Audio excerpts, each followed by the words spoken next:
Walter Lantz foi o criador do Pica-Pau, mas não foi aí que começou a sua carreira. Antes de criar esse personagem, ele teve uma vida muito movimentada que, apesar de algumas tragédias, também contou com uma sorte impressionante. O pai de Walter Lantz, Francesco Paolo Lanza, tinha 6 anos quando deixou a província de Cosenza, na Itália, acompanhado de seu tio Giuseppe Lanza, rumo a Nova York. Foram 30 dias em um navio lotado em péssimas condições sanitárias. O responsável no departamento de imigração disse que Giuseppe não conseguiria nada com um sobrenome tão obviamente italiano como Lanza, e mudou Lanza para Lantz. Giuseppe Lanza virou Joe Lantz e Francesco Lanza virou Frank Lantz. Tio e sobrinho tinham parentes esperando por eles em Harrisburg, na Pensilvânia. A Nova York dos anos 1870 já era uma cidade caótica, diferente de tudo que eles tinham visto na Itália. Tio e sobrinho estavam caminhando pela cidade desorientados. Uma carruagem enorme passou e chamou a atenção de Frank, e Frank se virou para mostrar para o tio, mas seu tio Joe não estava lá. Joe Lantz desapareceu e ninguém da família nunca mais o viu ou sequer ouviu falar sobre ele. Frank Lantz tinha uma etiqueta com seu nome, dada pelo pessoal da imigração, e, com a ajuda de estranhos, o menino perdido de 6 anos foi colocado em um trem rumo à casa de seu tio Guillermo Lanza, que não teve seu nome alterado na ocasião de sua imigração. Quando Frank Lantz chegou em Harrisburg, todos ficaram chocados com esse sumiço do outrora Giuseppe Lanza e ficaram chocados também com o novo nome do menino Francesco Lanza. Mas, eventualmente, a família concordou que adaptar o nome teria suas vantagens e não demorou muito para que todos os Lanza em Harrisburg adotassem o nome Lantz. E Frank Lantz cresceu, passando por empregos em ferrovias e minas de carvão. A família Lantz eventualmente foi procurar oportunidades em Nova Rochelle, no estado de Nova York, uma cidade que já contava com uma comunidade de imigrantes italianos, incluindo alguns Lanzas. Esses Lanzas os receberam bem e, depois de uma estranheza inicial, também acabaram adotando o sobrenome Lantz. Entrando na vida adulta em Nova Rochelle, Frank Lantz montou um açougue e foi lá que ele conheceu Mary Jarvis, nascida Maria Gervasi. Aos 21 anos, ele casou-se com ela. No dia 27 de abril de 1889, o casal recebeu seu primeiro filho, Walter Lantz. Eles moravam numa boa casa de 2 andares que pertencia ao avô materno de Walter Lantz, Michael Jarvis, um sapateiro sempre muito elegante e que atendia vários clientes ricos. Era um homem muito bravo que sempre batia nos netos ao menor sinal de malcriação. Era uma família enorme que morava sob o teto de Michael Jarvis e ele era o patriarca de toda essa família. Walter Lantz já demonstrava um gosto por desenhar desde cedo. Aos 4 anos, ele ficava na janela tentando desenhar os pássaros e árvores. A família de Mary era toda bem artística e ela própria tocava piano. Walter passou essa parte da infância rodeado pelos costumes italianos e pela música tocada pela sua mãe e tios nas reuniões de domingo. Eram grandes festas que contavam com a presença de vizinhos e com muita comida e muito vinho. Walter logo ganharia um irmão, Alfredo, com o apelido Al. E em 1909, mais outro irmão, o Michael, batizado com o nome americanizado do avô materno. Infelizmente, depois da chegada de Michael, a família não seria mais a mesma. Complicações no parto de Michael levaram Mary a ficar internada. E depois de 2 semanas, eles receberam a trágica notícia de que ela não resistiu. Frank Lantz ficou inconsolável e, pouco tempo depois, a avó materna de Walter faleceu também. Frank Lantz levou seus filhos Walter e Alfredo para morarem os 3 com seu irmão Tony. ele deixou o bebê Michael aos cuidados de sua cunhada Carrie. E ainda teria outra tragédia. Frank estava sentindo uma dor e um inchaço em seus joelhos e tinha suspeita de que era reumatismo. Seu médico o encaminhou para um hospital em Nova York e lá fizeram o diagnóstico de água no joelho. E o tratamento que passaram para ele acabou sendo muito pior do que a doença. Eles drenaram todo o fluido dos joelhos de Frank. E o resultado foi que Frank ficou impossibilitado de permanecer em pé ou mover suas pernas. Ainda com filhos para cuidar, Frank Lentz buscou alguma maneira de trabalhar mesmo com sua condição. E ele conseguiu uma oportunidade de cuidar de uma cantina que atendia os funcionários de uma pedreira em Beckley, Connecticut. Mas ele precisaria de ajuda. Em 1911, Walter Lentz, aos 12 anos, era um ótimo aluno. Ele adorava ler e era um queridinho dos professores, mas foi retirado da escola para trabalhar na cantina sob a orientação de seu pai, servindo a comida que eles preparavam em casa. Walter passava as noites praticando um de seus passatempos favoritos: copiar os desenhos de tirinhas em quadrinhos dos jornais, como Yellow Kid, Sobrinhos do Capitão e Pafúncio e Marocas. Ele diria, anos mais tarde, alguns homens nunca descobrem o que querem fazer. Eu já sabia aos 12 anos. Eu queria ser artista. Em 1913, Walter viu um anúncio de um curso por correspondência de desenho. $30 era muito dinheiro naquele tempo, mas seu pai se dispôs a pagar, querendo algo melhor para seu filho. Walter também fez um curso de correspondência de animação de um professor chamado Sr. Landon. Aparentemente, os ensinamentos desse curso não foram tão úteis, já que naquela época ninguém sabia muito bem o que era animação, nem esse Sr. Landon. E muita coisa nesse curso não tinha muito a ver com a forma como desenhos animados eram produzidos na prática. Mas uma dica muito boa era um guia de como montar uma mesa para fazer animações. Com a ajuda de um dos funcionários da pedreira, Walter montou uma mesa com uma janela de vidro. Por baixo dessa janela era para ficar uma lâmpada elétrica, mas não tinham eletricidade em Beckley.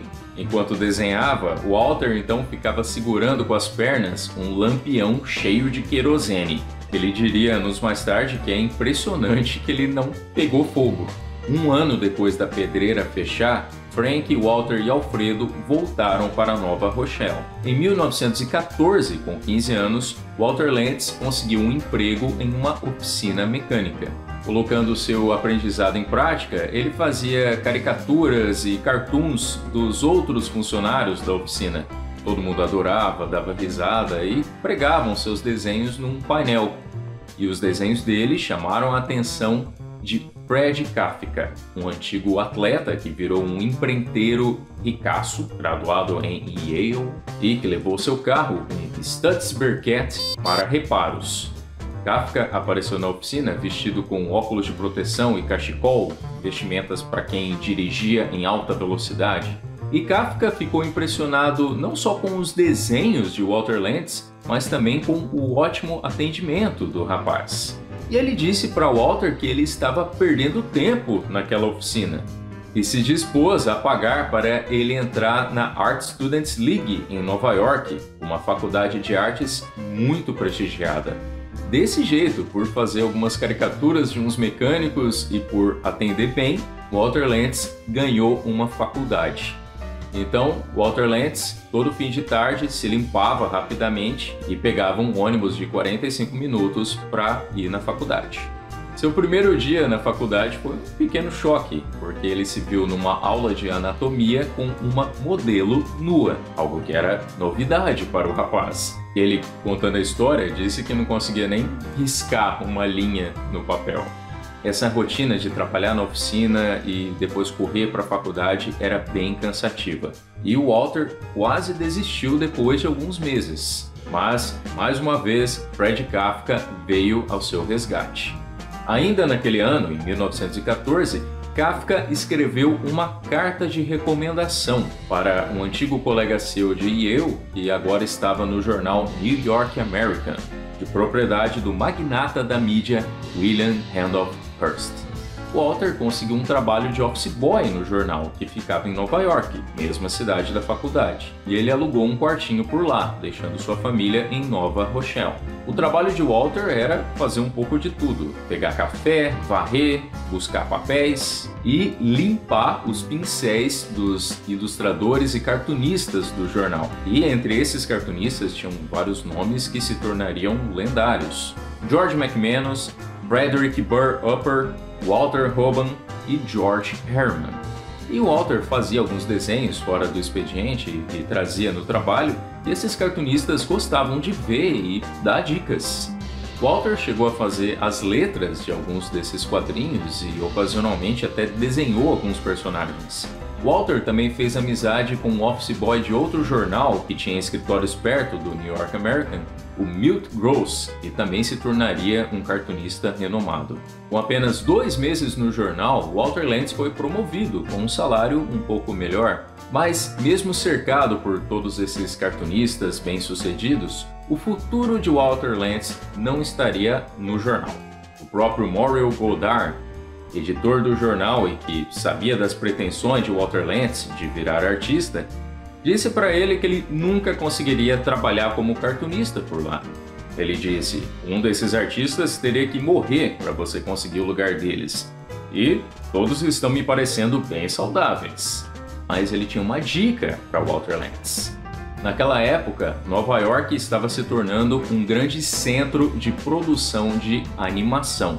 E William Randolph Hearst resolveu entrar nessa também e abriu seu próprio estúdio de desenhos animados, o International Film Service, ou IFS, que tinha como proposta fazer versões animadas das tiras do jornal. Ele colocou como chefe desse estúdio o diretor Gregory LaCava, saído dos estúdios de Raul Barré.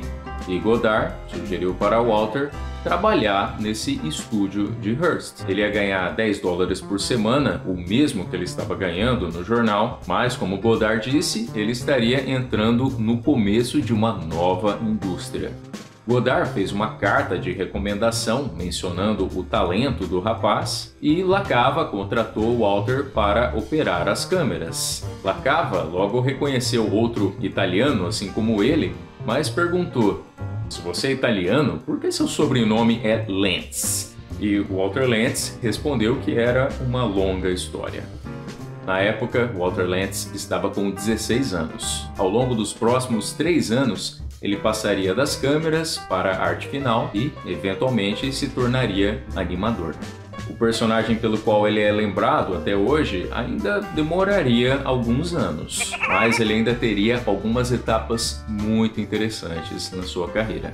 Walter Lantz, o futuro criador do Pica-Pau, teve uma carreira bem movimentada antes de desenhar seu personagem mais famoso. Ele deu seus primeiros passos na animação quando conseguiu uma vaga nos estúdios montados pelo magnata da imprensa William Randolph Hearst.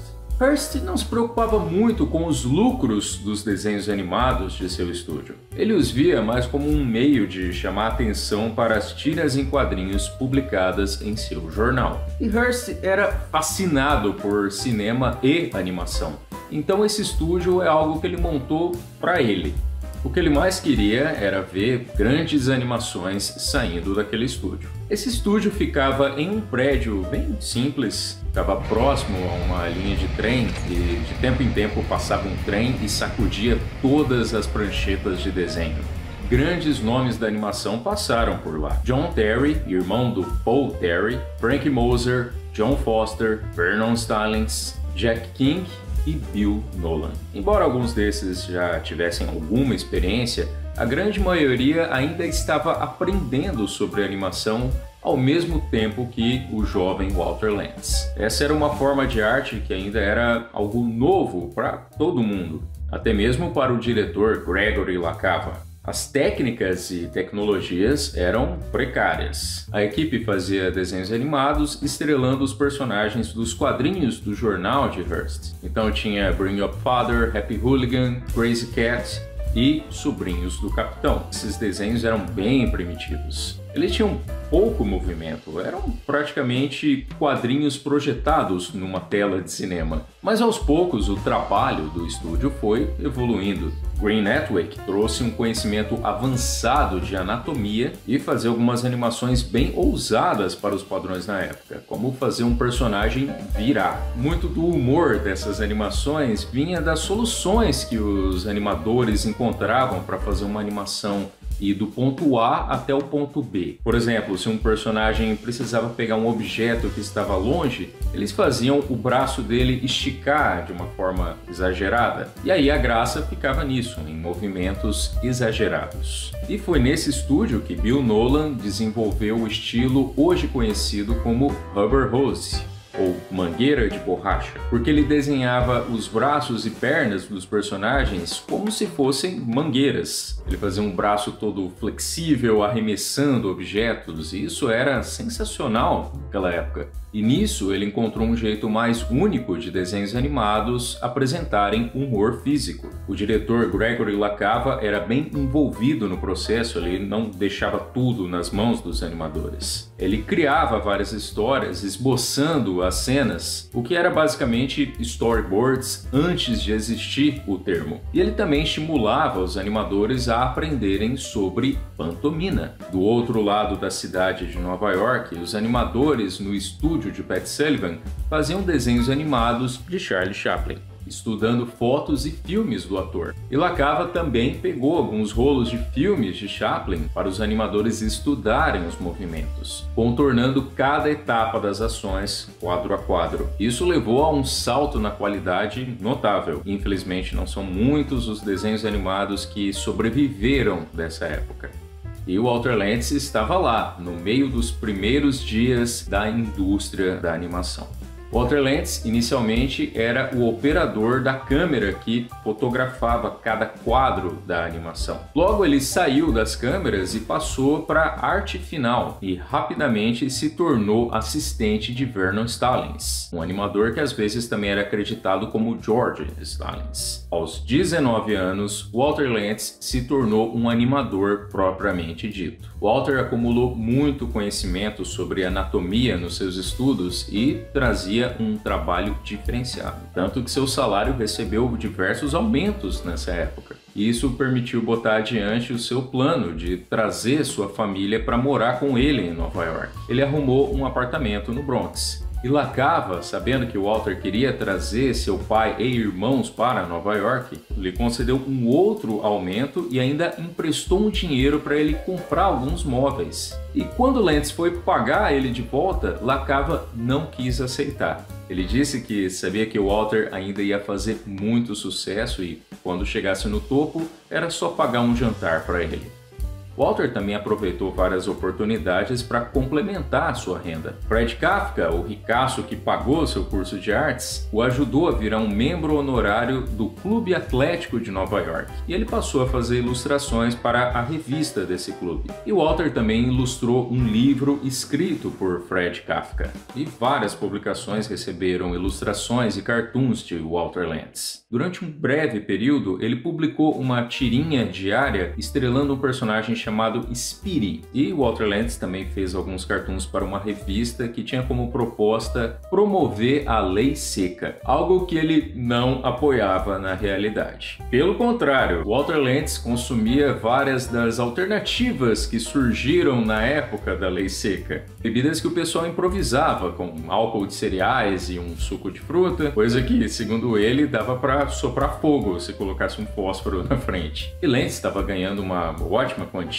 naquela época e andava com cartunistas e atletas. Ele bebia e curtia a cena noturna, mas não tanto quanto o seu irmão Al, que em Nova York entrou na boemia total e virou um parceiro de aventuras de Walter. Al, uma época, inventou de virar piloto de corridas e comprou um carro para isso. Walter e Al saíam escondidos do pai para participar de competições em cidades vizinhas, até o pai deles descobrir e explodir com eles. E os dois decidiram que era melhor parar com isso para não matar o coitado. O desenvolvimento do estúdio de William Randolph Hearst e da indústria da animação como um todo foi interrompido pela Primeira Guerra Mundial e levou à convocação de vários animadores. Lentz estava um pouco abaixo da idade e foi um dos poucos que permaneceram, o que representou uma oportunidade para Walter Lantz porque ele acabou responsável pela série Jerry on the Job, atuando pela primeira vez como um diretor de desenhos animados ao lado dos poucos funcionários que ficaram no estúdio. Essa era uma adaptação dos quadrinhos de Walter Koban e tinha como protagonista um office boy, assim como Walter Lantz tinha sido apenas alguns anos antes. Walter Lantz mostrou um ótimo trabalho e Lacava o colocou para fazer os desenhos Ted Cartoons, uma série de animações baseadas no trabalho do cartunista Thomas Durden e que eram exibidos nos finais dos noticiários produzidos por Hearst. Porém, por mais que Hearst adorasse desenhos animados e produzisse praticamente por gosto, estava chegando num ponto em que não compensava mais. Essas animações não faziam um sucesso a ponto de justificar o funcionamento do estúdio em meio aos problemas financeiros de Hearst naqueles tempos de guerra. Hearst decidiu fechar o estúdio e Walter ficou sem emprego, mas não por muito tempo. Logo ele conseguiu trabalho nos estúdios Barré Bowers, fazendo animações dos personagens Mutt e Jeff, mas isso foi uma breve passagem porque Walter Lantz já era meio que conhecido como um prodígio na animação e estava chamando a atenção na área. John Randolph Bray, um dos pioneiros da animação, contratou Walter Lantz em 1920. E isso seria uma continuação do trabalho de Walter nos estúdios de Hearst, porque Hearst fechou seu estúdio, mas ele queria que seus personagens continuassem em evidência e que continuassem nos cinemas. Então ele fechou o estúdio, mas logo começou a terceirizar a produção dos desenhos animados para vários outros estúdios, incluindo o Bray Studios. E eles eram lançados como se fossem da IFS de William Randolph Hearst. Na época em que contratou Walter Lantz, Bray tinha acabado de perder alguns funcionários, como Earl Hurd e Max Fleischer, que saiu de lá para abrir seu próprio estúdio com seu irmão Dave. Sem muito pessoal, Bray colocou Walter Lantz para ser o diretor-geral, o cargo que era de Max Fleischer. O primeiro trabalho de Walter Lantz seria trazer de volta uma série de sucesso do estúdio, o Coronel He's a Liar, um personagem que era meio que uma paródia do presidente Roosevelt. Walter escrevia os roteiros e dividia as funções de diretor com outro saído dos estúdios de Hearst, o Vernon Stallings.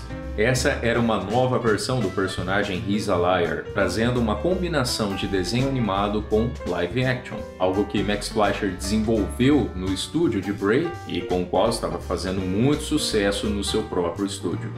Quando Walter Lantz perguntou para Bray quem seria o ator nas partes live action, Bray respondeu: "Você."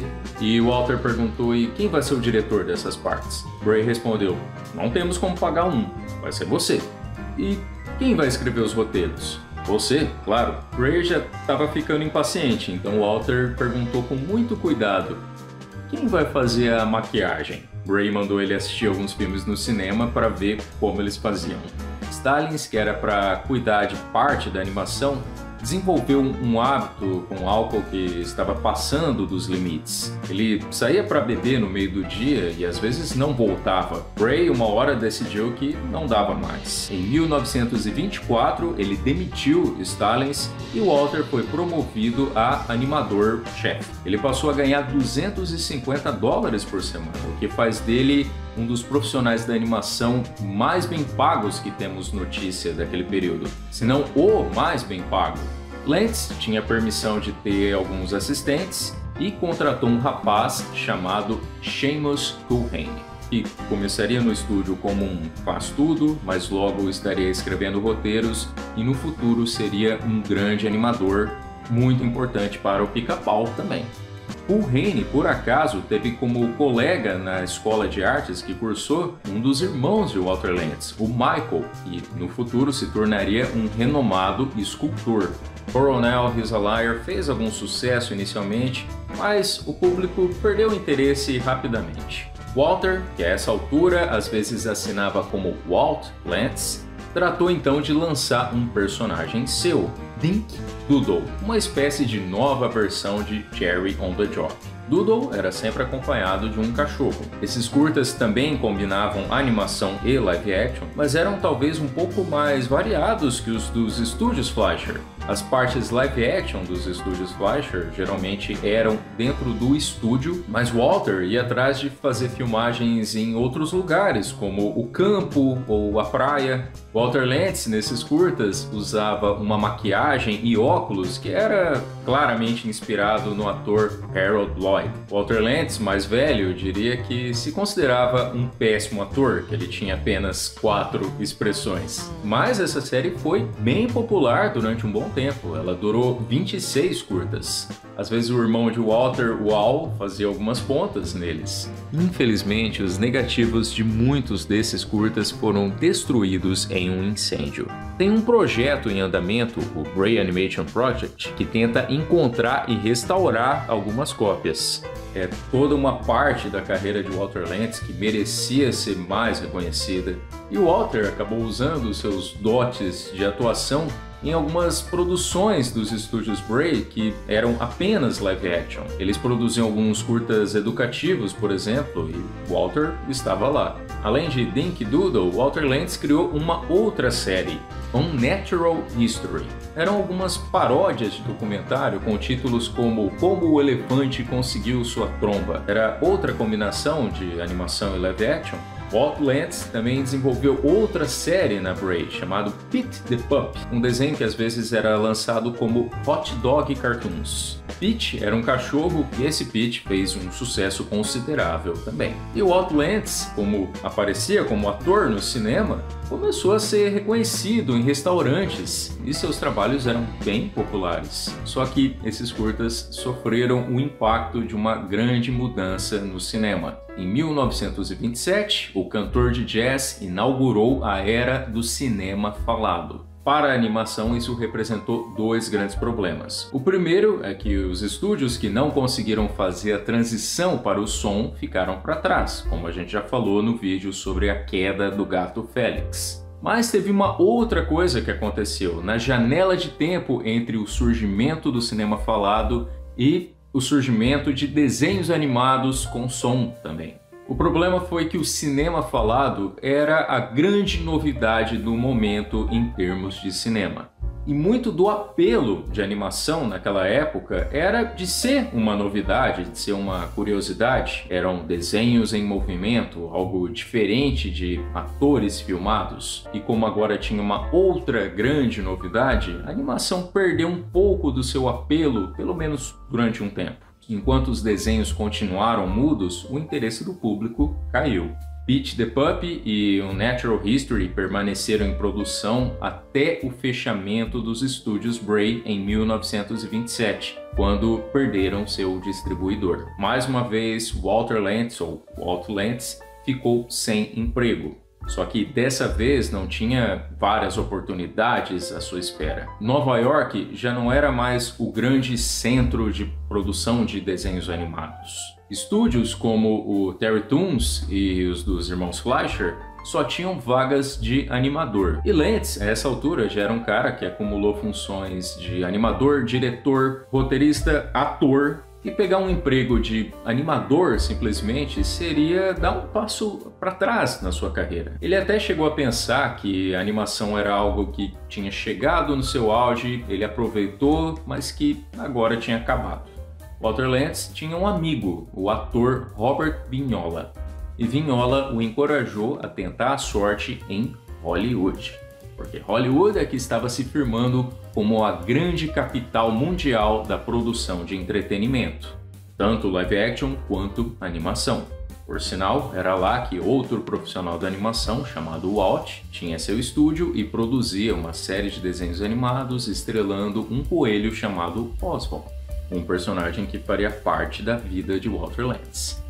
Walt Lantz conversou com seu pai sobre o estado da indústria do entretenimento e sobre as oportunidades que poderia encontrar em Hollywood. E seu pai entendia perfeitamente. Ele disse apenas para o seu filho: "Vai, Walter Lantz começou sua carreira como animador em Nova York e fez vários desenhos animados por lá, muitos deles aparecendo na frente das câmeras contracenando com os personagens. Mas em 1927, o Bray Studios, onde ele trabalhava, fechou as portas. Nova York não tinha grandes oportunidades para ele, então ele foi buscar a sorte em Hollywood.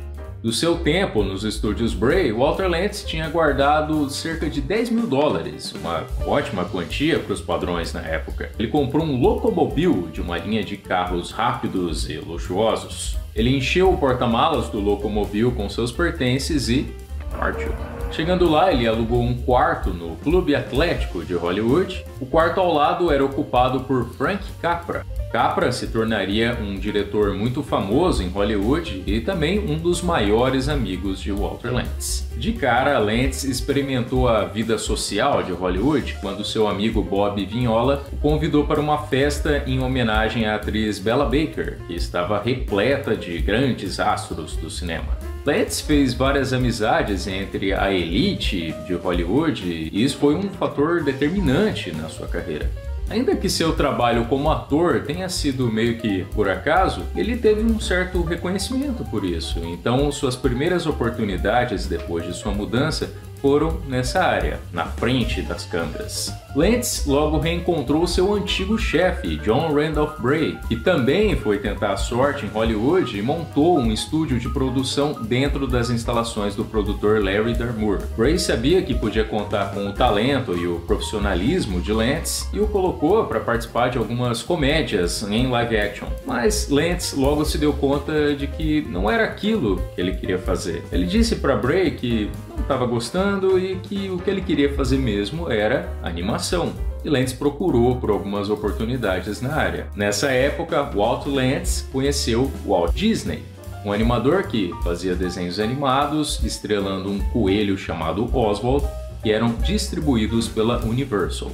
Os dois conversaram, se deram bem, mas Disney era um roteirista, diretor, produtor e tinha uma equipe completa, fechadinha. E se tinha um tipo de profissional que ele precisava, era de mais animadores. Só que Lantz também era um artista multifuncional, assim como Disney, e ele saiu de Nova York justamente porque ele queria trabalhar com animação, mas não apenas como animador. Ele queria poder trabalhar em cima dos seus vários talentos. Então, Lantz não trabalhou com o Disney. Em vez disso, ele foi atrás de um produtor que ele conheceu em uma dessas festas em Hollywood, Sam Van Rokel, que na época fazia uma série de curtas de comédia baseados numa tirinha de jornal, o Andy Gump, e ele os fazia para a Universal. Van Rokel estava à procura de animadores para fazer algumas cenas de desenho animado nesses curtas e contratou Lantz.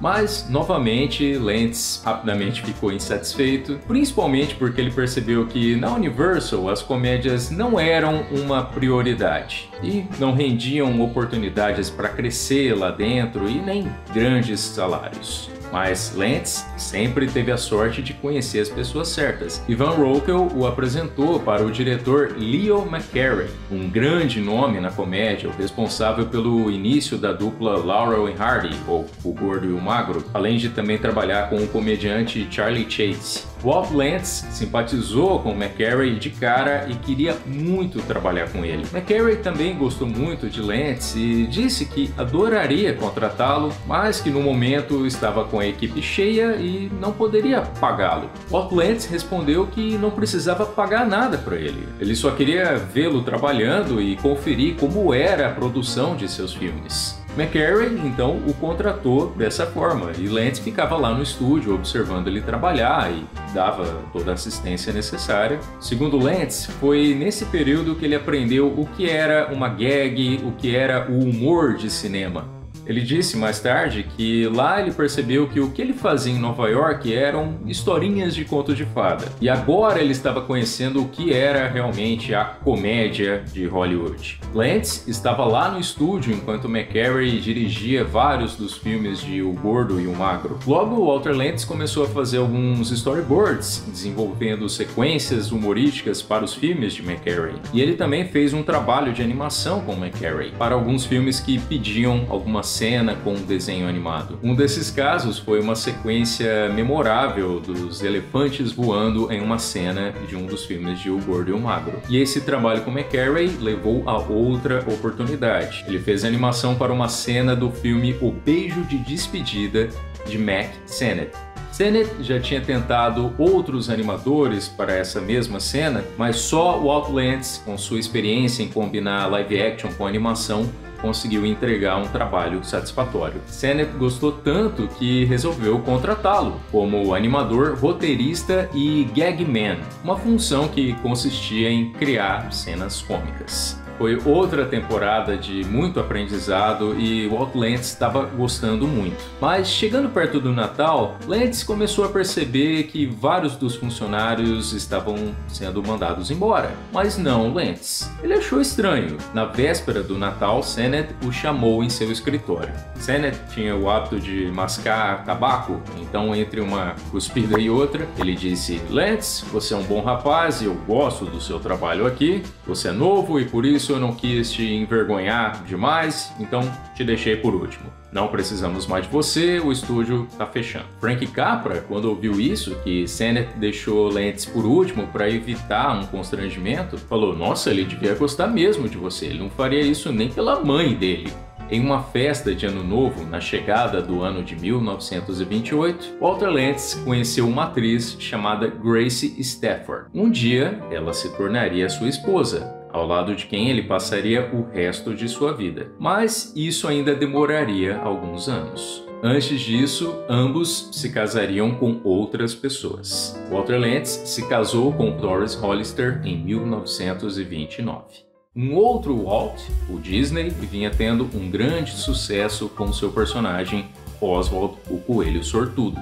O estúdio de Disney produzia os desenhos, financiados pelo produtor Charles Mintz. E Mintz os vendia para a Universal. É uma história para um vídeo à parte, mas em um determinado momento, Charles Mintz se desentendeu com Walt Disney porque Disney queria mais dinheiro. E aí Mintz se apropriou dos direitos de Oswald e também de boa parte da equipe de Disney, e preferiram ir atrás de Mintz. Disney depois criou um outro personagem que, por sinal, foi recusado pela Universal, mas que depois encontrou um distribuidor e foi bem longe.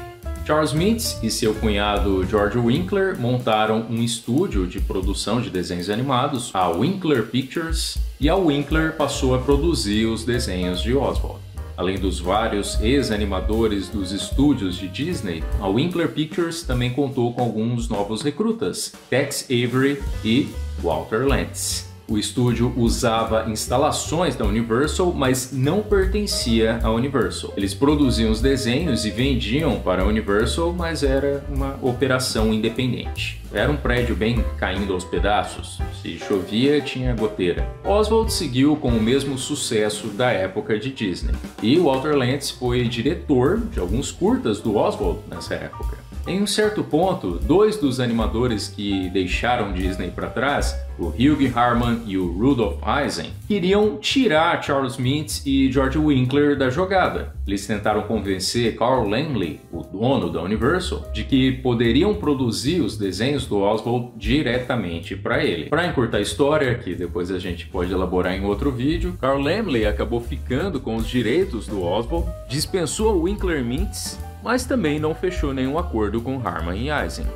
Laemmle decidiu que a Universal teria o seu próprio estúdio de animação, uma prática fora dos padrões. Naquela época, geralmente os grandes estúdios de cinema compravam os desenhos animados de algum estúdio de animação. Depois a Paramount, a Warner, a MGM também montaram seus próprios departamentos de animação. Mas por enquanto, naquele ano, em 1928, a Universal saiu na frente. Só que Carl Laemmle não sabia nada sobre a produção de desenhos animados. Ele precisava de alguém que entendesse daquilo para coordenar esse departamento e que soubesse trabalhar dentro de um orçamento limitado. Quem assumiria esse posto seria Walter Lantz. Agora, como Walter Lantz ganhou esse cargo, temos algumas versões diferentes. A forma como Walter Lantz contava é que Sam Van Rockel, o produtor com quem ele tinha muita amizade, tinha um Rolls Royce que ele não sabia dirigir direito e preferia que outras pessoas dirigissem para ele. E Walter Lantz, durante um tempo, fazia as vezes de motorista de Van Rockel. Walter Lantz não jogava poker, mas quando ele levava Van Rockel para seus jogos semanais, o pessoal recebia bem e o tratava como se fosse da turma e ele ficava por lá, que era uma reunião de gente grande em Hollywood. Um dos jogadores regulares era o Carl Laemmle, o dono da Universal. Laemmle uma hora percebeu que ele tendia a ganhar mais nas noites que Walter Lantz estava por lá e brincou que Lantz era o seu amuleto da sorte. Aí outro dia, Van Rockel estava conversando com Carl Laemmle e, sabendo que Laemmle precisava de alguém para coordenar um departamento de animação, lembrou Laemmle daquele rapaz que ele brincava que era o seu amuleto da sorte e falou que era um cara que estava no ramo da animação há mais tempo que Disney, rasgou elogios sobre ele. E aí Laemmle teria pensado que se Lantz deu tanta sorte para ele no poker, poderia dar sorte para ele também nos desenhos animados. E aí o contratou para o cargo. Segundo Lantz, ele praticamente o ganhou no poker. Mas tem uma outra versão da história, que é especulada por alguns historiadores, que diz que Walter Lantz já conversava com Carl Laemmle desde a época em que ele trabalhava sob Mintz e Winkler. E nessas noites de poker, ele falava para Laemmle sobre os gastos no estúdio, como era o funcionamento lá dentro, como estavam as coisas. E ainda dentro dessa versão teria sido o próprio Lantz que teria dado a ideia para trazer o Oswald diretamente para a Universal, e ele já teria dito que ele poderia produzi-los de uma forma mais barata do que Winkler, Mintz e qualquer outro que quisesse o cargo. E tem uma outra versão que corre muito por aí, que eu particularmente acho muito improvável, que diz que Lantz teria ganho o cargo e os direitos do Oswald numa partida de poker. Seja lá como foi, pode ter algum elemento dessas outras versões aí, mas o fato é que Walter Lantz, aos 30 anos, se tornou o chefe do departamento de animação da Universal e passou a guiar a produção de Oswald, o Coelho Sortudo. Deram um espaço para Lantz, que era um antigo estúdio de cinema, e coube a ele organizar a conversão para um estúdio de animação, adquirindo as pranchas de desenho, as câmeras e, mais importante, a equipe. A Winkler Filmes ainda estava contratualmente obrigada a continuar produzindo mais alguns desenhos do Oswald, mesmo sabendo que não ia ter renovação no contrato. E durante essa reta final deles com o Oswald, Lantz foi entrando em contato com o pessoal de lá. Ele conseguiu contratar cerca de 1/3 do pessoal que era da Winkler, mas Lantz precisava de muito mais gente do que isso, então ele pegou um trem rumo a Nova York para procurar talentos. E o Walt Disney, que tinha ficado bem desfalcado depois que perdeu um monte de gente para a Winkler, também partiu para lá pelas mesmas razões. Os dois Walts precisavam montar suas equipes o mais rápido possível, então tinha uma certa disputa para encontrar artistas talentosos. Mas foi uma competição amistosa, um jogo entre cavalheiros, como disse um historiador. E em Nova York, Lantz se encontrou para um drink com Walt Disney. Lantz queria conferir se não ia ter um all-star entre eles, agora que ele estava tomando conta do personagem que ele criou ao lado de UBI Works, mas Disney o assegurou que estava tudo bem. Os dois continuaram se dando bem ao longo de suas vidas. Constantemente um Walt recebia correspondência que era do outro Walt, e aí eles mandavam um para o outro. Anos mais tarde, em 56, Disney elogiou Lantz e mencionou que, nessa época que a gente está comentando, ele gostou muito que Lantz pegou esse cargo e passou na frente dos animadores que o abandonaram. Uma grande conquista de Lantz para a sua equipe foi seu antigo colega Bill Nolan. Lantz colocou Bill Nolan como diretor de animação com um salário equivalente ao seu próprio. Carl Laemmle pediu para Walter Lantz criar um segmento animado para o filme King of Jazz. E a parte animada desse filme, desenvolvida por Walter Lantz e equipe, é tecnicamente a primeira animação em cores com som exibida no cinema, saindo na frente de Fiddlesticks Sticks, com o Flip the Frog do Yu-Gi-Oh! Works. Oswald tem uma pequena aparição nessa parte. Lantz queria atualizar o visual do Oswald porque Disney estava atualizando os seus próprios personagens. Então ele pediu para o artista Manuel Moreno elaborar um novo visual. Segundo Manuel Moreno, foi feito sob instruções de Walt Lantz, mas é difícil dizer quem decidiu o que nessa nova versão. Lantz produziu os primeiros desenhos do Oswald com som. O primeiro dublador do Oswald foi o próprio Bill Nolan. Aos poucos, esse novo Oswald foi ganhando uma nova identidade. Os talentos do pessoal de Nova York, como Bill Nolan, trouxeram o estilo típico associado com aquela cidade, o que queria dizer também muitas influências do jazz, e só aumentaram com a chegada do diretor musical Jimmy Dietrich. Walter era um diretor sempre muito atento às restrições de orçamento. A Universal queria algo bom e barato e Lantz entregava. Porém, em 1931, a Grande Depressão forçou Lantz a ser ainda mais econômico, cortando a duração dos curtas e do número de desenhos animados lançados. Teve uma greve na indústria do cinema em 31, o que forçou a Universal a paralisar sua produção de filmes live action durante meses. Um dia, Walter Lantz foi receber seu cheque de salário semanal e chamaram ele numa sala e falaram para ele: dá para continuar a produção de desenhos animados se você concordar em adiar o recebimento do seu salário por um tempo indeterminado. Lantz concordou. Lantz foi lá no departamento de animação com uma cara triste e usando um chapéu. Ele falou para o pessoal que ele tinha uma coisa muito importante para falar e pediu para reunir todo mundo. Walter se sentou na mesa da recepcionista e falou: olha, conversei com o pessoal lá, as coisas vão mal. Falaram para cortar o orçamento. Eu falei que não tinha mais o que cortar. Eles falaram: não, tem que fazer mais corte. Aí então eu fiz um corte por todo mundo. Aí ele tirou o chapéu e mostrou que ele estava completamente careca. Teve uma pausa de silêncio e aí todo mundo caiu na risada. Antes de ir lá conversar no estúdio, ele tinha passado num especialista capilar de Hollywood para falar da sua calvície e começou um tratamento que envolvia raspar a cabeça toda antes de começar o tratamento em si. Vendo pelas fotos dele mais tarde, dá para ver que não deu certo, mas ele arrumou esse jeito de apresentar seu novo visual e que quebrou a tensão que estava no ar naquela época. Fora o cabelo de Walter Lantz, não teve cortes no departamento. O ambiente no estúdio era de muita brincadeira um com o outro, tinha muita liberdade para todo mundo dar suas ideias. Preston Blair, que mais tarde se tornaria um animador renomado, na época era um in-betweener lá no departamento da Universal. E ele falou que mesmo nesse cargo ele tinha espaço para dar sugestões de piadas. E ele contou que tinha até um engraxate que frequentava o estúdio que dava algumas ideias de piadas também. Então era um ambiente bem descontraído que com certeza ajudou a atravessar aqueles tempos da Grande Depressão. Como uma medida econômica, Walter Lantz colocou trilha sonora em 6 dos curtas do Oswald que foram produzidos por Disney, e eles foram relançados assim.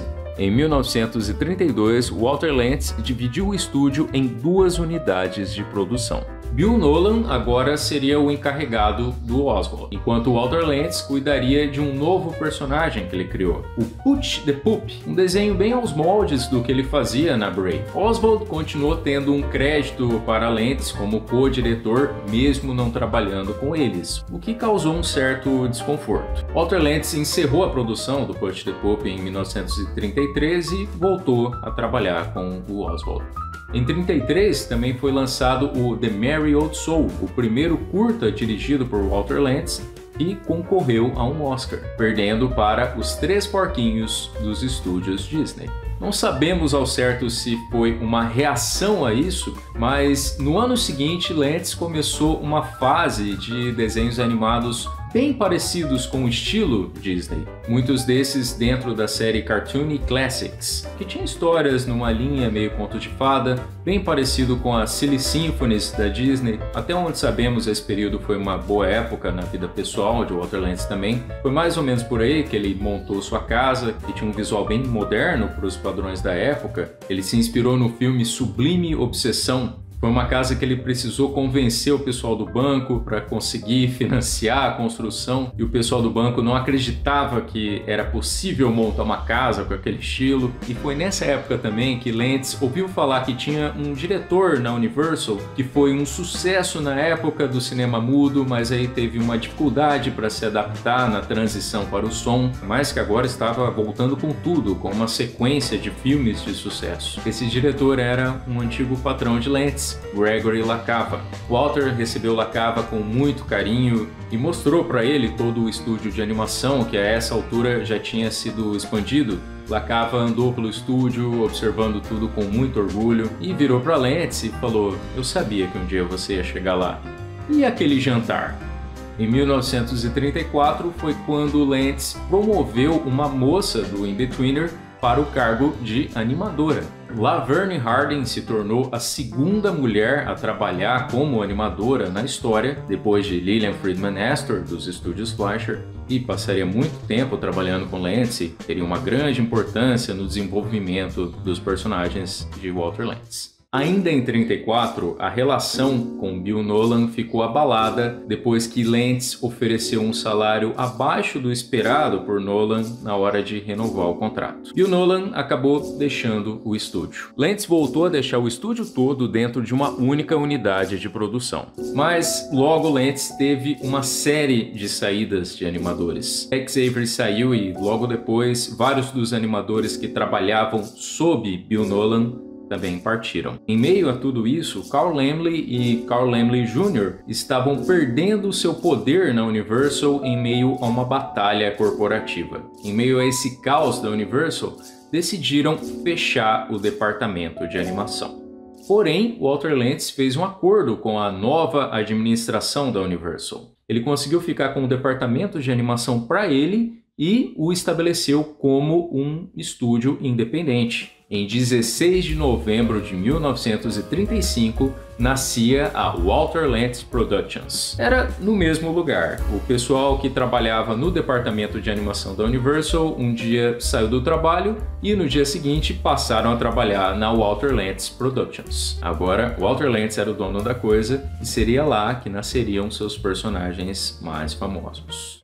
1935. Depois de anos trabalhando para a Universal, Walter Lentz estabeleceu a sua Walter Lentz Productions. A Universal ainda continuaria fazendo a distribuição dos desenhos da Walter Lentz Productions. No começo do ano, eles faziam uma encomenda de quantos curtas eles queriam, geralmente 26, e pagavam para Walter Lentz uma quantia semanal para cobrir os custos da produção. Quando o dinheiro da bilheteria do cinema, da exibição desses curtas, empatava com os gastos da Universal, Walter Lentz passava a ganhar 25% dos lucros. E mesmo operando de uma forma independente, pelo contrato, os direitos desses desenhos animados eram da Universal. Walter Lentz colocou Victor McLeod como o seu roteirista principal, uma função que ele manteria pelos próximos 5 anos. Uma coisa que era comum em vários estúdios de animação que a Walter Lentz não tinha ainda: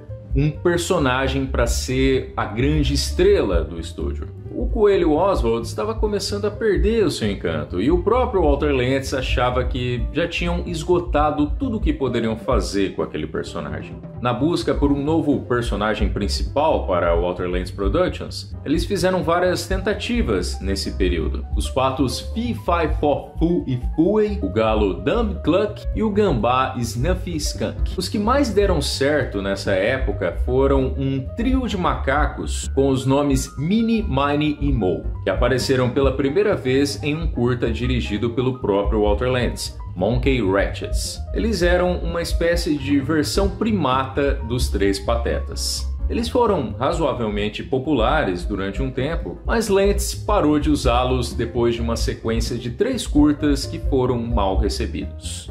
Ele planejou uma série de curtas que seria chamada Seeing Stars, e teria caricaturas das celebridades da época. Mas Lentz abandonou os planos depois que os atores e atrizes exigiram dinheiro pelo uso de suas imagens. O diretor Alex Lovie criou o Babyface Mouse, muito parecido com o Sniffles the Mouse da Warner. Outras séries lançadas pelo estúdio nessa época incluem os melodramas, que eram paródias dos melodramas típicos dos anos 1890, Little White Ball, personagem de Burt Gillette, e adaptações dos quadrinhos Regular Fellers e Simple Simon. Esses eram populares nas tirinhas de jornais, mas não foram muito bem nos cinemas. Mas seria nas notícias dos jornais que Walter Lantz encontraria inspiração para um personagem que daria muito certo. Quando o Zoológico de Chicago recebeu um panda gigante, isso chamou a atenção dos Estados Unidos inteiro. E Walter Lantz viajou até Chicago para conhecer aquele panda.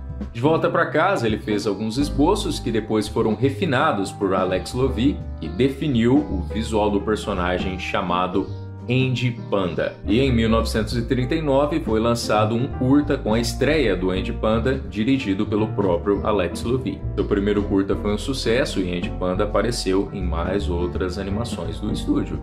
E Lantz parecia ter encontrado aquele tão sonhado grande astro para o estúdio. Ao mesmo tempo, Lantz estava com vários planos bem ambiciosos. O sucesso estrondoso da Branca de Neve dos estúdios de Walt Disney fez com que todos os estúdios de animação daquela época se interessassem pela ideia de lançar um longa animado. Naquela época, muitos foram anunciados, mas poucos foram produzidos de fato. Walter Lantz declarou para a imprensa que lançaria longas-metragem de Aladdin, do João Pé de Feijão, da Caixa de Pandora e de vários outros contos. Mas ele não conseguiu levantar o dinheiro necessário. Um que quase saiu foi um de Ali Baba e os 40 Ladrões, que seria feito em parceria com a Universal e teria caricaturas de Abbott e Costello. Mas a Universal estava disposta a bancar apenas um quarto do orçamento esperado por Walter Lantz, e Walter Lantz ficou sem lançar um longa-metragem. E em 1940, Lantz teria um grande choque. A Universal lhe comunicou que continuaria distribuindo os desenhos, mas não mais os financiaria. Lantz desesperadamente correu atrás de algum novo investidor. Ele só conseguiu levantar metade do dinheiro necessário para a produção de um ano de curtas animados. Em janeiro de 1940, a Universal pagou para ele o último cheque semanal e Lantz foi forçado a fechar as portas do estúdio. Um consolo foi que, no processo, a Universal passou para ele os direitos dos personagens daqueles desenhos animados. Então ele passou a ser dono do Oswald e de vários desses personagens mais recentes do estúdio, como o promissor Andy Panda.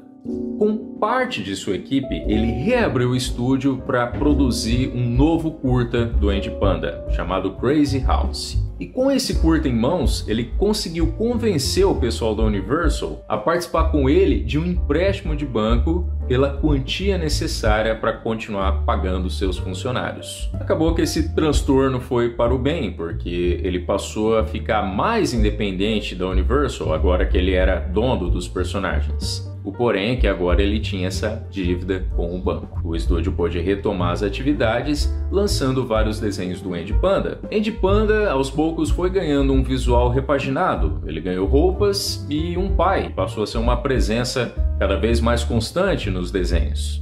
A dinâmica entre pai e filho nesses curtas é que o pai se metia em confusões pela sua teimosia, enquanto Andy Panda tentava salvá-lo. Em 1940, o casamento de Walter Lantz com Doris estava bem desgastado e terminou em divórcio. Só que, pouco depois, Lantz reencontrou a atriz Grace Stafford, que ele conheceu anos antes numa festa de Ano Novo e que também tinha se divorciado recentemente. Em 29 de agosto de 1941, Walter e Grace se casaram em uma igreja metodista em Reno, Nevada.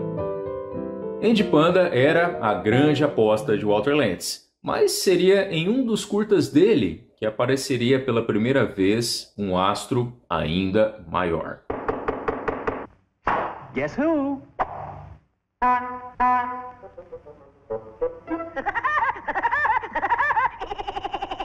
Walter Lantz contava uma certa história sobre a criação do Pica-Pau. Segundo ele, na sua lua de mel com Grace, tinha um pica-pau que ficava do lado de fora fazendo barulho o tempo todo, bicando as paredes, bicando o teto. E aí Gracie teria sugerido para ele criar um personagem inspirado naquele pássaro. Ele contou diversas variações dessa história ao longo dos anos e ainda é repetida em muitos lugares. Só que tem um problema com essa história. Walter e Gracie se casaram em agosto de 1941.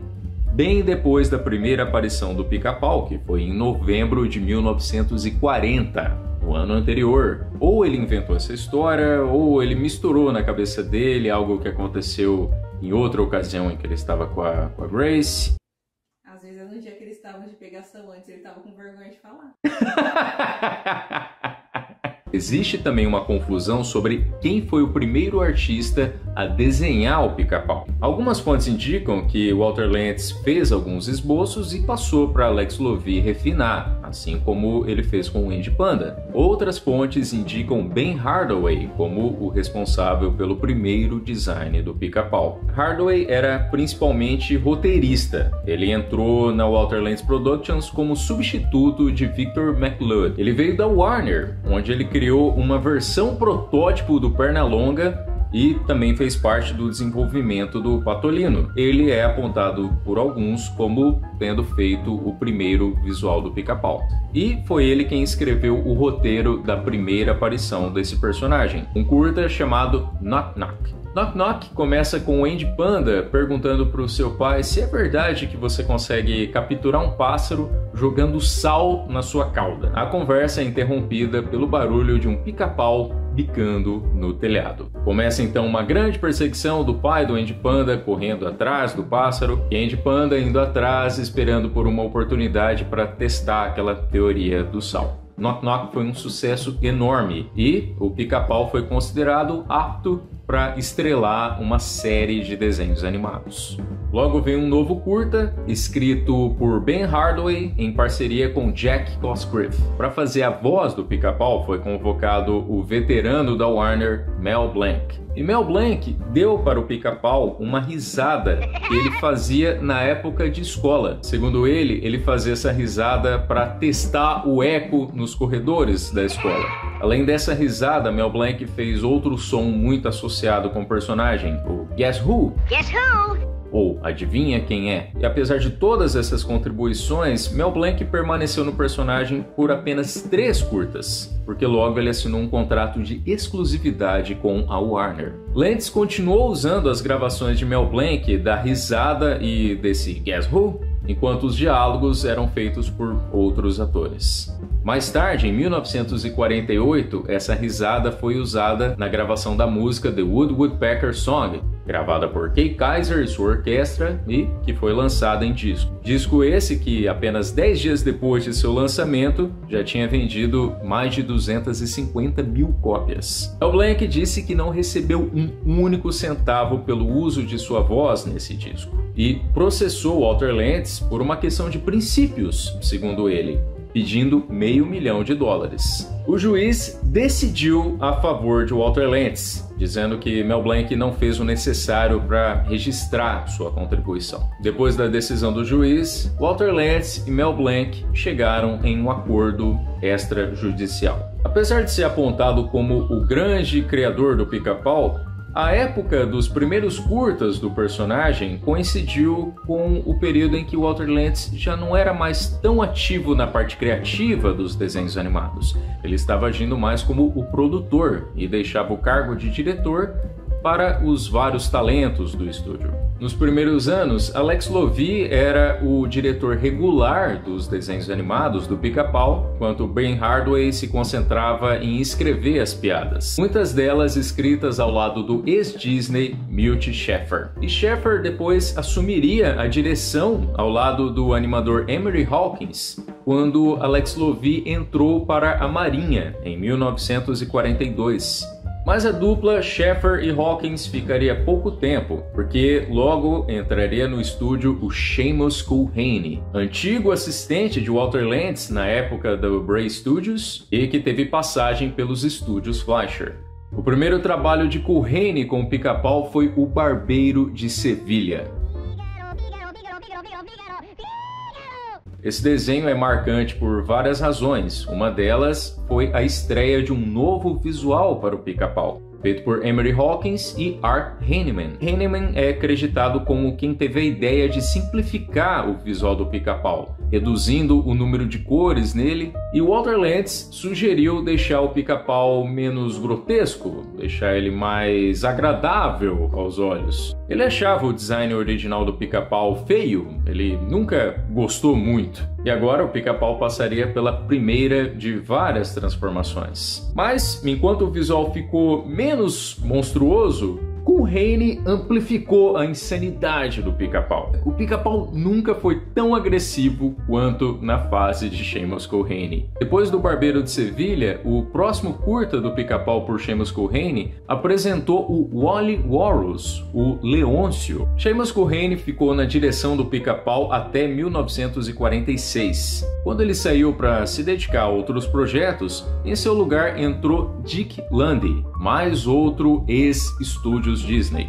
Lundy, por sua vez, diminuiu aquela insanidade da era Seamus Culhane e deixou o Pica-Pau mais na defensiva. Ele só perdia as estribeiras quando provocado. Sua fase apresentou outro antagonista para o Pica-Pau, o Buzz Buzzer, ou Zeca Urubu. Ele era bem parecido com o Urubu que apareceu em um desenho do Pato Donald dirigido por Dick Lundy, que saiu 5 anos antes do Zeca Urubu aparecer pela primeira vez. Se a fase de Culhane era marcada por uma energia frenética, a de Dick Lundy é mais lembrada por uma animação bem rica em detalhes. O Pica-Pau também apareceu em outros projetos dos estúdios de Walter Lantz. Ele participou de uma série de curtas bem ambiciosa chamada Musical Miniatures, que usava uma orquestra de 50 músicos e custava $30 mil por desenho animado. Walter Lantz agora era um dos grandes produtores de animação dos Estados Unidos. Seus desenhos faturavam rios de dinheiro na bilheteria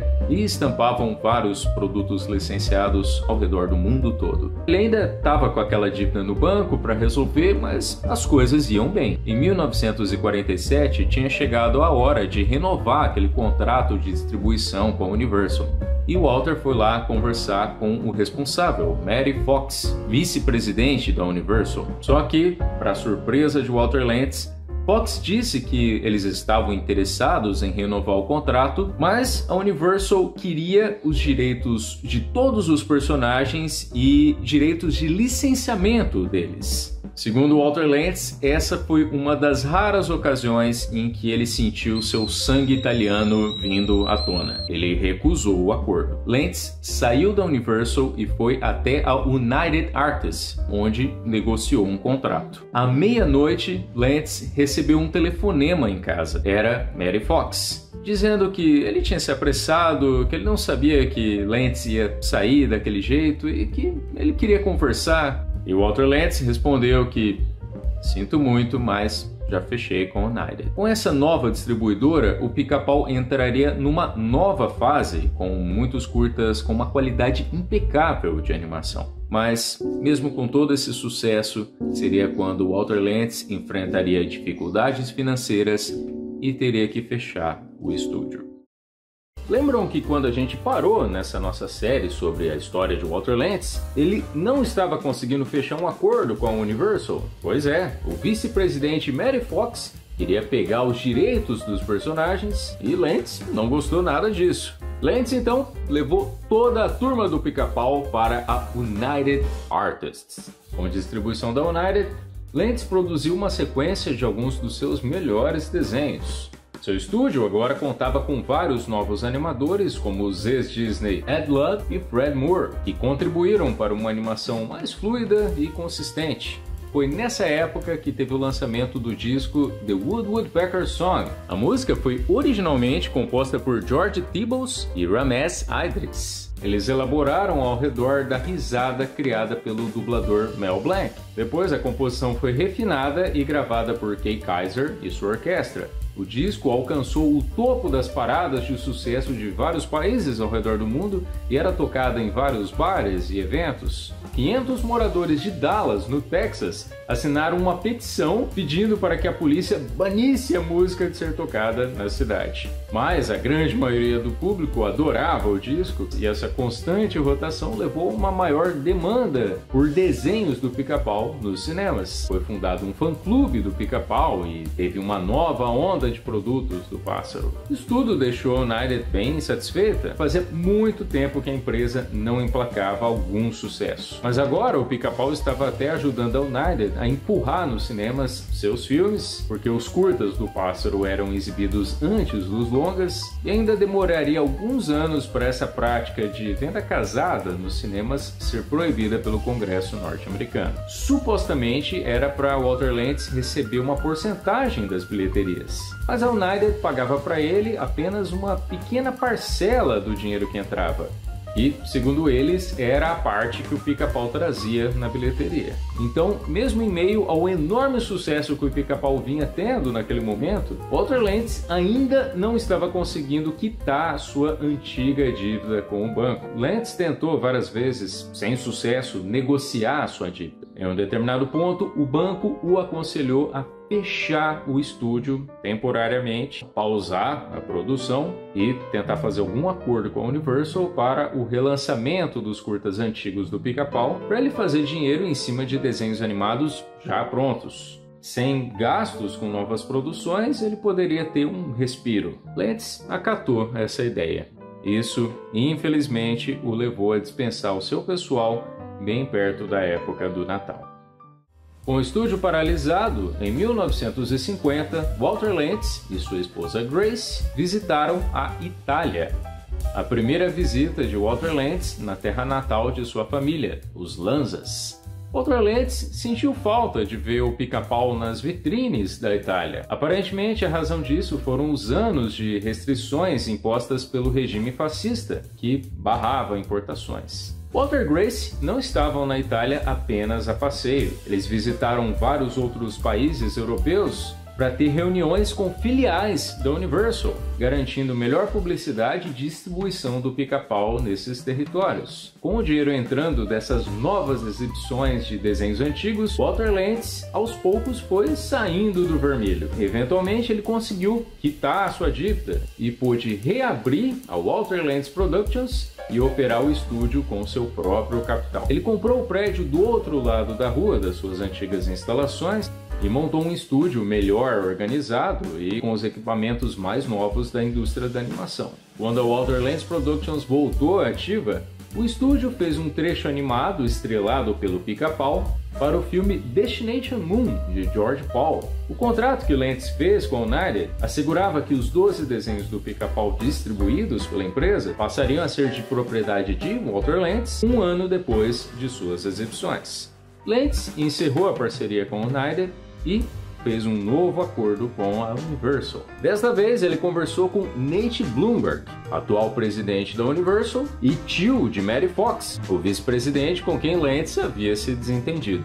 Bloomberg pediu desculpas pela forma como o sobrinho agiu. Durante essa reconciliação com a Universal, Lantz estava à procura de uma nova voz para o Pica-Pau. Mel Blanc processou Walter Lantz por ter usado sua voz sem que o ator recebesse nenhum tipo de compensação. A música usava sua risada e, segundo Blanc, foi concebida por ele durante sua adolescência e ele já havia empregado na versão protótipo do Pernalonga anos antes de colocá-la no bico do Pica-Pau. Blanc perdeu na justiça para Walter Lantz, mas os dois chegaram a um acordo extrajudicial. Provavelmente, essa confusão toda foi o suficiente para Walter Lantz querer achar algum substituto. Depois de Mel Blanc, vieram vários outros atores para fazer a voz do Pica-Pau, mas todos esses faziam a voz do Pica-Pau nos diálogos, porém, a risada continuava sendo sempre a mesma gravação de Mel Blanc.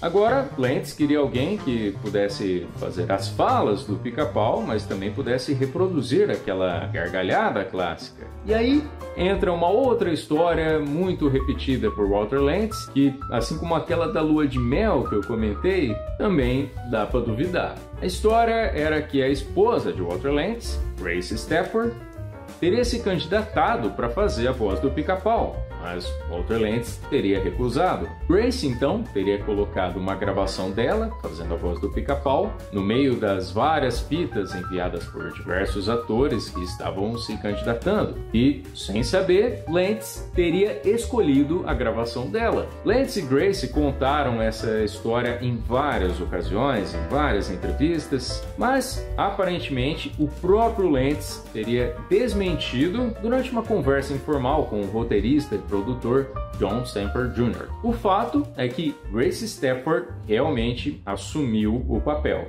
fazendo a voz e a risada do Pica-Pau.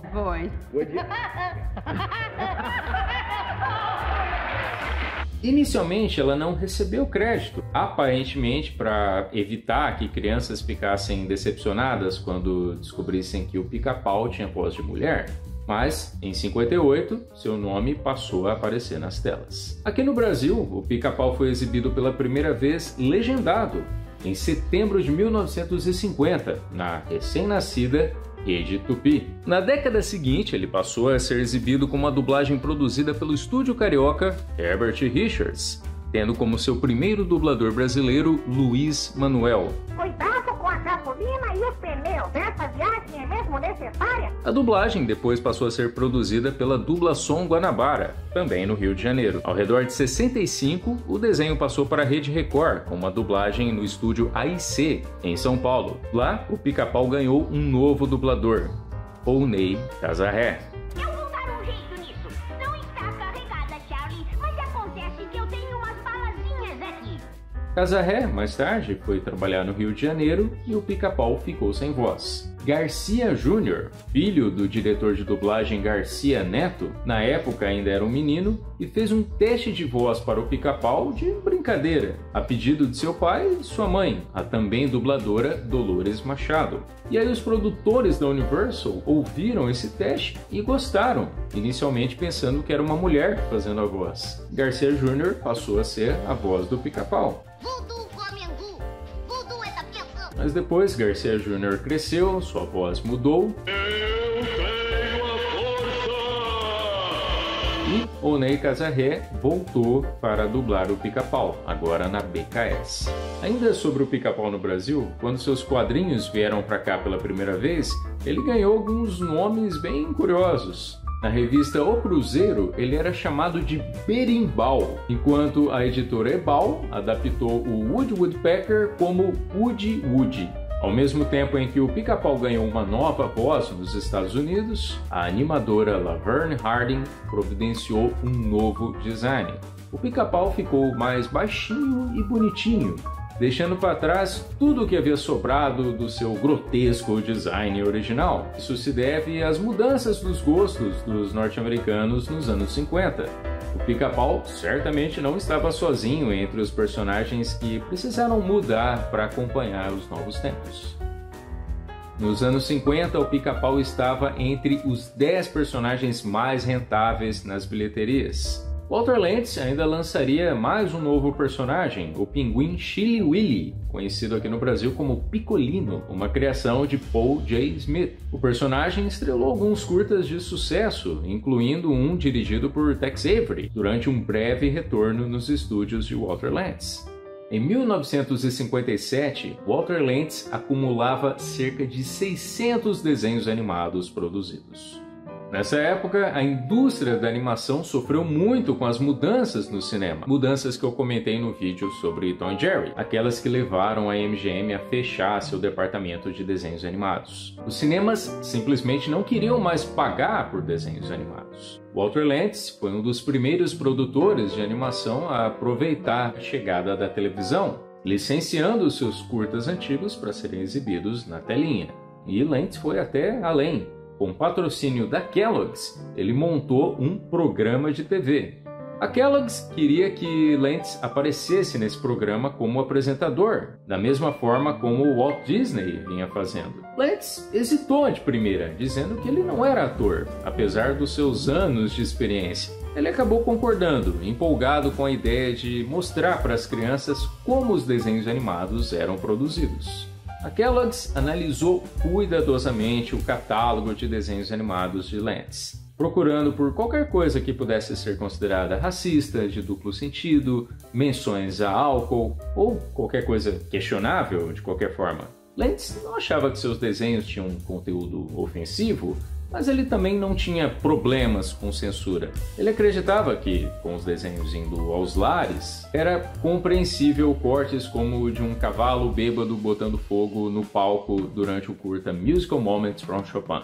Alguns curtas foram descartados totalmente, como Abu Ben Boogie. Diga-se de passagem, Walter Lentz criticava bastante os quadrinhos de terror, como os da EC Comics, que faziam muito sucesso nos anos 50 e eram uma grande competição para os quadrinhos dos seus personagens, e ele dizia que eles eram bem próprios para crianças.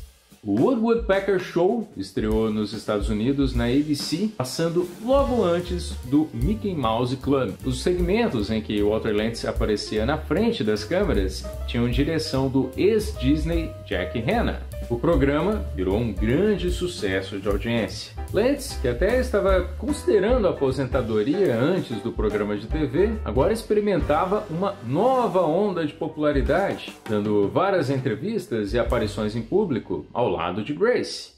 Com o dinheiro desse sucesso na TV, Walter pôde até continuar produzindo novos curtas para o cinema, numa época em que quase todos os estúdios de animação estavam deixando as telonas. No meio desses novos curtas apareceu um novo antagonista, o Gabigator, ou Zé Jacaré. Os sobrinhos do Pica-Pau, que apareceram pela primeira vez nos quadrinhos, começaram a participar das animações também.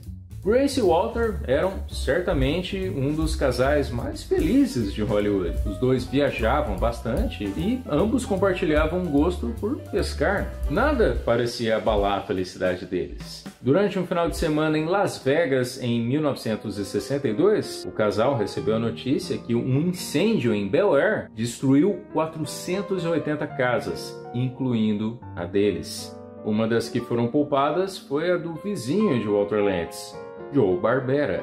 Depois de receber a notícia, Walter e Grace simplesmente pediram uma garrafa de champanhe, curtiram seu jantar e só depois foram atrás de correr para conferir o prejuízo. Lentz depois brincou em uma entrevista que os dois aproveitavam tudo, até as catástrofes.